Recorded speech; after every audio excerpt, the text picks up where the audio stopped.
नमस्कार आमी शुभ्रकांती चैटार्जी आमार यूट्यूब चैनल सेलेस्टियल इनबक्से प्रथमेई आपनादेर सकलके स्वागत जानाच्छि।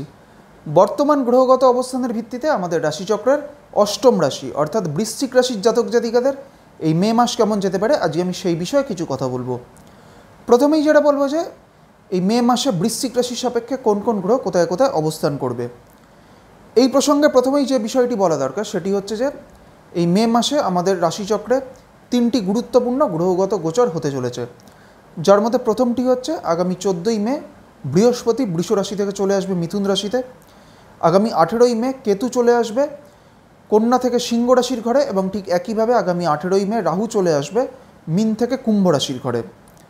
तो प्रथमेই বলি যে এই মুহূর্তে বৃশ্চিক রাশির সাপেক্ষে পঞ্চমে অর্থাৎ मीन রাশির ঘরে এই মুহূর্তে বুধ শুক্র শনি এবং রাহু একত্রে অবস্থান করছে এবং आगामी 18ই मे राहु चले আসবে मीन থেকে कुम्भ राशिर घरे अर्थात वृश्चिक राशिर सापेक्षे राहु चले आसबे पंचम থেকে चतुर्थे।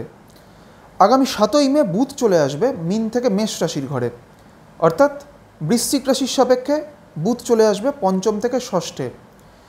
वृश्चिक राशिर এই षष्ठেই अर्थात मेष राशिते এই मुहूर्ते रवि अवस्थान करছে এবং आगामी 15ই मे रवि चले जाबे मेष থেকে वृष राशिर घरे अर्थात वृश्चिक राशिर सापेक्षे रवि चले जाबे षष्ठ থেকে सप्तमे।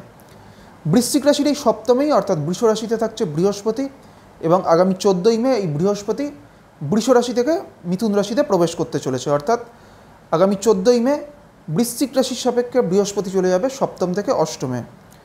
वृश्चिक राशिर नवमे अर्थात कर्कट राशिते থাকছে मंगल এবং वृश्चिक राशिर एकादशे अर्थात कन्या राशिर घरे এই মুহূর্তে केतु अवस्थान करছে এবং आगामी 18ই मे केतु चले आसबे कन्या থেকে सिंह राशिर घरे। प्रथमेই বলি যে বৃশ্চিক রাশির জাতক জাতিকাদের স্বাস্থ্যগত দিক থেকে ডাইজেস্টিভ কোনো ধরনের প্রবলেম বা হজম সংক্রান্ত কোনো সমস্যার একটা কিন্তু প্রবণতা এই সময় দেখা যাবে। বৃশ্চিক রাশির জাতক জাতিকাদের মধ্যে যাদের অলরেডি নার্ভের কোনো ধরনের কোনো সমস্যা রয়েছে বা তাদের নিউরোলজিক্যাল কোনো সমস্যা রয়েছে তাদের ক্ষেত্রেও কিন্তু এই সময়টা কিছুটা সতর্কতা অবলম্বন করতে হবে। বৃশ্চিক রাশির জাতক জাতিকাদের ক্ষেত্রে আর্থিক উন্নতির দিক থেকে এই মে মাসটা কিন্তু একটা অত্যন্ত ভালো সময়। আর্থিক উন্নতির ক্ষেত্রে একটা খুব ভালো সম্ভাবনা এই মে মাসে থাকছে। কর্মজীবনের ক্ষেত্রে বৃশ্চিক রাশির জাতক জাতিকাদের এই মে মাসটা একটা অত্যন্ত ভালো সময়।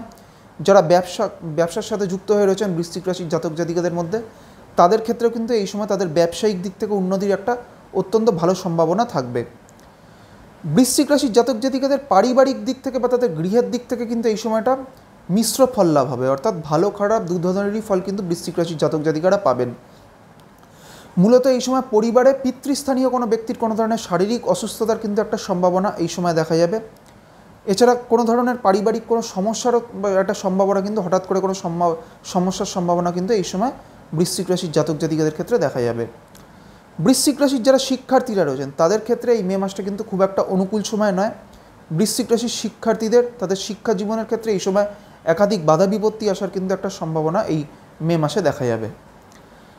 এইবার আমি আসছি বৃশ্চিক রাশির যে নক্ষত্রগুলি রয়েছে অর্থাৎ বিশাখা অনুরাধা এবং জ্যেষ্ঠা এই তিনটি নক্ষত্রের জাতক জাতিকাদের এই মে মাস কেমন যেতে পারে। প্রথমেই আমি আসছি বিশাখা নক্ষত্রের ক্ষেত্রে। বিশাখা হচ্ছে আমাদের রাশিচক্রের 16 নম্বর নক্ষত্র এবং বিশাখা হচ্ছে বৃহস্পতির নক্ষত্র। এই বিশাখা নক্ষত্রের শেষ বা চতুর্থ চরণটি রয়েছে বৃশ্চিক রাশির ঘরে। যাদের বৃশ্চিক রাশির বিশাখা নক্ষত্র তাদের ক্ষেত্রে কিন্তু এই সময়টা কর্মজীবনে বা কর্মক্ষেত্রে কিছু পরিবর্তন হওয়ার একটা সম্ভাবনা থাকবে।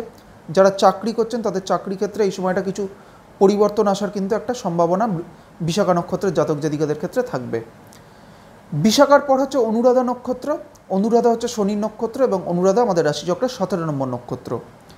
অনুরাধা নক্ষত্রের জাতক জাতিকাদের ক্ষেত্রেও কিন্তু সামগ্রিকভাবে অর্থনৈতিক উন্নতি এবং তাদের কেরিয়ারের দিক থেকে এই মে মাসটা একটা ভালো সময়।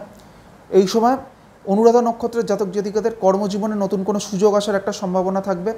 কর্মক্ষেত্রে কিছু পরিবর্তন হওয়ার একটা সম্ভাবনা অনুরাধা নক্ষত্রের জাতক জাতিকাদের এই মে মাসে থাকবে।